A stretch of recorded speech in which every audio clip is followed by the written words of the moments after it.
کامران مرتضیٰ صاحب، کیا یہ جو آج اسلام آباد ہائی کورٹ کا فیصلہ آیا اس پر عمل درآمد نہ کر کے اڈیالہ جیل نے عدالتی احکامات کی خلاف ورزی کی ہے؟ اس میں ایسا ہے کہ دو تین چیزیں دیکھنی ہوں گی. پہلے تو جو فیصلہ ہوتا ہے، عدالتی فیصلہ ہوتا ہے، وہ لا آف دی لینڈ ہوتا ہے. اس کی امپلیمنٹیشن ہونی چاہیے. مگر آج فیصلہ کیا ان تک پہنچ گیا جن کے بارے میں تھا؟ کیونکہ اس کے لیے بھی تو یہ تو نہیں ہے نا کہ میں کہوں کہ یہ فیصلہ آ گیا یا میں ایک کاپی لے جاؤں اور وہ جو مجھے جو ہے نا تھرو پراپر چینل نہ آئی ہو تو اس کا جو ہے نا وہ سہارا لے سکتے ہیں. ادروائز یہ لا آف لینڈ ہے اور اس کی امپلیمنٹیشن ہونی چاہیے. یہ ہوگی اور اسی طرح سے جو اس فیصلے میں لکھا گیا ہے اس کو منوعاً تسلیم کیا جانا ہوگا، یا پھر آپ سپریم کورٹ چلے جائیں یا اس آرڈر کو چیلنج کر لیں. یہ ایک راستہ ہوتا ہے. یا پھر جو ہے نا دوسرا راستہ یہ ہے کہ آپ اس کو تسلیم کریں گے. اس عدالتی فیصلے کو صرف عدالت ہی ختم کر سکتی. لیکن کامران صاحب، آج جو فیصلہ آیا ہے بنیادی طور پر تو یہ فیصلہ نہیں ہے. عدالت نے تو صرف یہ کہا کہ ہمارا جو پہلے کا فیصلہ ہے اس پر عمل درآمد کیا جائے. تو انفیکٹ فیصلہ تو آلریڈی موجود ہے جو پہلے سے آیا ہوا ہے اسلام آباد ہائی کورٹ کا ملاقاتوں کے حوالے سے. اور یہی تو اعتراض بھی رجسٹرار کی طرف سے لگایا گیا تھا جب سہیل آفریدی صاحب نے درخواست دی کہ بھائی اس پر تو آلریڈی فیصلہ موجود ہے، آپ دوبارہ عدالت کے پاس کیوں آ رہے ہیں. لیکن بہرحال پھر بھی راجر بینچ نے سنا، اس کو کہا کہ جی ہمارا فیصلہ موجود ہے، اس پر عمل درآمد کریں. تو فیصلہ تو آلریڈی موجود ہے اڈیالہ جیل کے پاس، انتظامیہ کے پاس.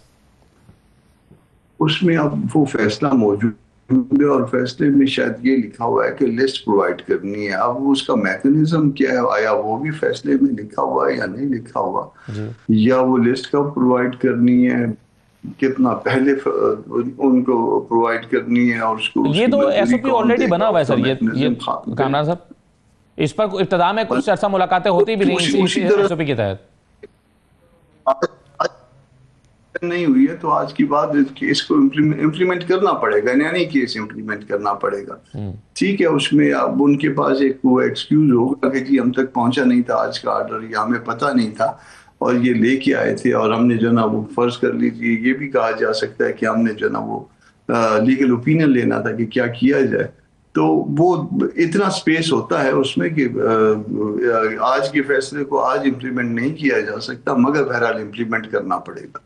صحیح ہے. کچھ ایسی باتیں آج جنید اکبر صاحب نے کی ہیں، لیکن پہلے میں جین مینول کا جو رول 265 ہے اس پہ بات کر لیں. اس پر بھی آج اسلام آباد ہائی کورٹ کا لارجر بینچ کا فیصلہ آیا ہے. آپ اس پہ کامران مرتضیٰ صاحب کیسے اس کو دیکھ رہے ہیں کہ یہ ضیاء الحق صاحب کے زمانے کا رول تھا کہ جس میں سیاسی جو قیدی ہیں وہ سیاسی گفتگو نہیں کر سکتے، پھر اس کو سردار اعجاز اسحاق صاحب نے جو ہے وہ اس کو معطل کیا، آج پھر اس کو بحال کر دیا گیا ہے. کیا امپیکٹ آپ اس کا دیکھتے ہیں اور آپ کا اس فیصلے پر کیا رد عمل ہے؟ یہ ایسا ہے کہ رول 265 سب رول 2 یہ فنڈامنٹل رائٹس کی وائلیشن میں ہے. اور جیسے آپ نے نام لیا ایک محترم صاحب کا کہ ان کے زمانے میں آیا تھا، اور ان کے زمانے میں بھی جو حالات کچھ اسی طرح کے تھے جس میں سیاسی پابندیاں اور پھر سیاسی لوگوں کو جو نا ان میں گفتگو سے روکنا، تو اس طرح کا رول جو ہے وہ انٹروڈیوس کروایا گیا تھا. تو یہ ڈائریکٹ جو ہے نا آپ کے فنڈامنٹل رائٹ کو افینڈ کرتا ہے. تو جو فنڈامنٹل رائٹ کو افینڈ ہے تو وہ اس میں معطل نہیں کیا تھا سردار اسحاق صاحب کی ججمنٹ میں، بلکہ اس کو سیٹ اسائڈ کر دیا تھا شاید. اب اس کے سیٹ اسائڈ کرنے کے بعد ریٹ میں انٹرا کورٹ اپیل فائل ہوئی تھی. انٹرا کورٹ اپیل میں انٹرم ریلیف دی ہے.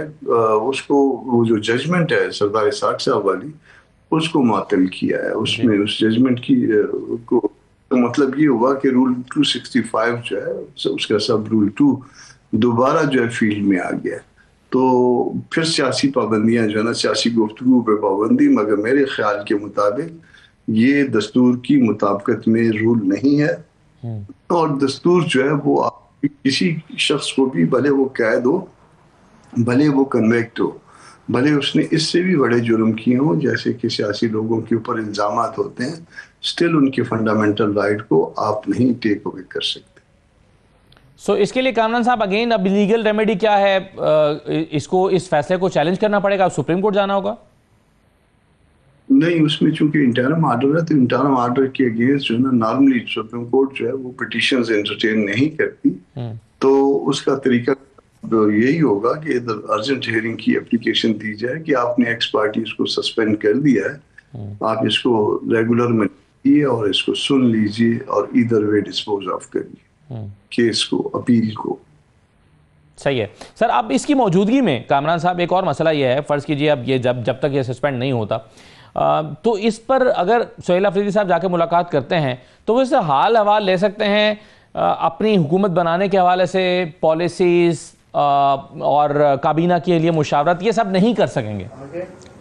دیکھیے یہ رول جو ہے دو کے مطلب غلط ہے، مگر کبھی بھی جو ہے نا اس کے اوپر امپلیمنٹ اس سینس میں نہیں ہو پائے گی، اور جا کے وہ اگر بات کرتے ہیں اور ان کو چپکے سے وہ بتاتے ہیں کہ آپ نے ویسے کرنا ہے جیسے کہ ابھی تک چل رہا ہے۔ اس سے پہلے سردار کی ججمنٹ سے پہلے بھی تو جو ہے نا ملاقاتیں بھی ہو رہی تھیں، اور اس میں جو ہے نا وہ عمران خان کی انسٹرکشنز بھی جو ہے نا وہ ان کی پارٹی کے لیے آ رہی تھی، اور وہ انسٹرکشنز جو ہے نا وہ چل بھی رہی تھی۔ تو یہ آرڈر جو ہے نا امپلیمنٹ، یہ ہائی کورٹ نے جو آرڈر کیا ہے، یہ لارجر بینچ نے اس کو سسپینڈ جو کیا ہے، یہ کبھی بھی جو ہے نا اس پہ عمل درآمد نہیں ہو پائے گا۔ کچھ ایسے آرڈرز ہوتے ہیں کہ جو آپ کہہ لیں کہ وہ لا آف لینڈ تو بن جاتے ہیں مگر وہ امپلیمنٹیبل نہیں ہوتے ہیں۔ تو یہ آرڈر جو ہے نا کہہ لیں کہ یہ لا آف لینڈ آج بن گیا، جو انہوں نے سسپینڈ کیا، یا وہ رول جو ہے وہ لا آف لینڈ تھا مگر اس کے اوپر کبھی بھی جو ہے نا یہ امپلیمنٹ نہیں ہوا۔ تو سر اگر یہ 265 کی خلاف ورزی کوئی قیدی کر رہا ہو تو اس پر کیا پھر اس پر کون سا قانون لگتا ہے؟ مثلا فرض کیجئے کہ ایک لیڈر جاتے ہیں، سلمان راجہ صاحب یا سہیل آفریدی صاحب یا کوئی بھی، اور خان صاحب اس کے کان میں کچھ کہہ دیتے ہیں اور وہ باہر آ کے بتاتے ہیں کہ مجھے خان صاحب نے یہ سیاسی ہدایات دی ہیں، اور جیسے کہ میڈیا ٹاک ہوتی ہے، تو پھر اڈیالہ جیل کی انتظامیہ اس رول کی خلاف ورزی پر قیدی کو پنش کر سکتی ہے، کوئی اور سزا دے سکتی ہے کیا؟ اس کا طریقہ کار کیا ہے؟ دیکھیے نا، آپ کسی ٹرائل کے بغیر تو پنشمنٹ نہیں کر سکتے، تو پھر ٹرائل ہوگا تو اس میں کریے کہ اے نے ان کے کان میں کچھ کہا، بی کے کان میں کچھ کہا، اب اے کے ساتھ بی پہ آپ پہلے مقدمہ بنوائیں گے، پھر اس مقدمے کا میں جو ہے نا وہ گرفتاری ہوگی یا گرفتاریاں ہوں گی، پھر اس کا ٹرائل ہوگا، پھر اس کو اسٹیبلش کرنا پڑے گا۔ تو یہ پھر اس مین وائز جو ہے نا انہوں نے اے نے بی کو پہلے جو ہے نا کوئی انسٹرکشنز دی تھی، پھر اے نے سی کو دے دی ہے، پھر اس کے بعد اگلے دن اے نے کو دے دیا، یا اگلے ہفتے اے نے ایف کو دے دیا، پھر کیا کریں گے؟ مطلب یہ مذاق والی بات ہے۔ اس طرح سے جو ہے نا اپنے قوانین کا، اپنے نظم کا جو ہے مذاق نہ اڑوائیے۔ ہم 26-27 کروڑ لوگوں کا ملک ہے، اور 26-27 کروڑ لوگوں کے ملک کی ایک عزت ہوا کرتی ہے، اس میں اس کی آبادی کی وجہ سے بھی، اور آپ ایٹمی طاقت بھی ہیں، آپ ابھی جو ہے نا ہندوستان کے جو ہے نا اس کو آپ نے ناکوں چنے بھی چبوائے، تو پھر جو ہے نا آپ کو یہ اخلاق قانون میں بھی آپ کو اتنا بلند ہونا چاہیے کہ جس پہ آپ کی عزت کی جائے۔ صحیح ہے۔